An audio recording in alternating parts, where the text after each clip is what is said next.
శ్రీకాకుళం జిల్లాలో టిడ్కో ఇళ్ల నిర్మాణాల విషయంలో గత వైసీపీ ప్రభుత్వం నిర్లక్ష్యం వల్ల నేటికి లబ్ధిదారులు ఇబ్బంది పడుతున్నారు.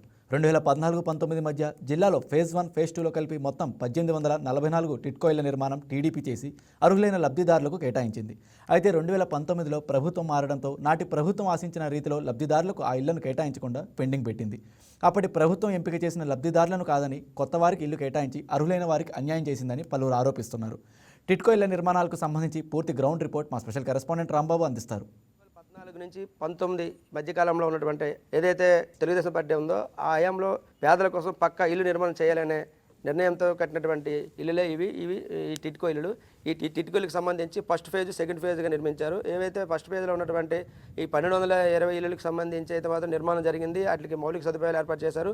ఈ నిర్మాణంలో ఉన్నటువంటి ఇల్లులకి వాళ్ళంతా ఎవరైతే తెలుగుదేశం పార్టీలో అప్పుడు ఉన్నటువంటి అధికారులు ఉన్నప్పుడు లబ్ధిదారులని వాళ్ళు ఎంపిక చేశారో ఆ ఎంపిక చేసిన భాగంగా ఎంతమంది లబ్ధిదారులను అయితే ఎంపిక చేశారో వాళ్ళందరికీ కూడా కొంతవరకు నగదు వాళ్ళని డిపాజిట్ చేయమని చెప్పారు. ఆ డిపాజిట్ చేసిన వాళ్ళందరికీ కూడా అక్కడ ఉన్నటువంటి లిస్టులు వచ్చాయి. ఆ లిస్టుల ప్రకారంగా ఇల్లు పూర్తి చేస్తే ఇల్లు వాళ్ళకి కేటాయిస్తామన్నటువంటి పరిణామాల్లో కూడా కొంతమందికి ఆ ఇంట్లో దిగారు. కొంతమంది ఇళ్ళ గృహప్రవేశం చేయనటువంటి వాళ్ళు ఎవరైతే ఉన్నారో వాళ్ళందరూ కూడా ఈ వైసీపీ హయాంలో అయితే మాత్రం వాళ్ళకి ఉన్నటువంటి కేటాయించిన నెంబర్లు ఏవైతే ఉన్నాయో నెంబర్లు తారుమారు అయ్యాయి.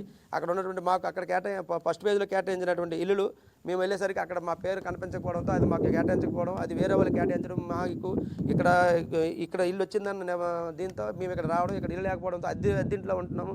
అద్దెంట్లో జీవనం సాగించవలసి వస్తుంది. అద్దెలు కట్టుకోలేక చాలా ఇబ్బందులు పడుతున్నాం అనేది మాత్రం బాధితులు కూడా కొంతమంది ఇల్లు వచ్చి కూడా ఇల్లు శాంక్షన్ అయ్యి కూడా ఇంట్లో లేనటువంటి పరిస్థితుల్లో వాళ్ళు ఉన్నామనేది మాత్రం ఇబ్బంది కలుగుతుంది అనేది చెప్తున్నారు. ఇదైతే 2014-19 మధ్యకాలంలో వచ్చినటువంటి లబ్ధిదారులు ఎవరైతే ఉన్నారో ఈ టిడ్కోలకు సంబంధించి గృహాలు మంజూరు అయినటువంటి లిస్టులో ఉన్నటువంటి ఎవరైతే లబ్ధిదారులు ఉన్నారో వాళ్ళకి ఫస్ట్ ఫేజ్లో ఇస్తామని ఇవ్వకపోయినటువంటి పరిస్థితుల్లో సెకండ్ ఫేజ్లో ఇస్తారని చూస్తే సెకండ్ ఫేజ్లో ఆ ఇల్లు కేటాయించే టైంలో ఆ వైసీపీ అధికారులు ఉన్నందువలన మొదట్లో ఉన్నటువంటి లిస్టులో ఉన్నటువంటి కొంతమందిని తప్పించి సెకండ్ ఫేజ్లో పంపించారు.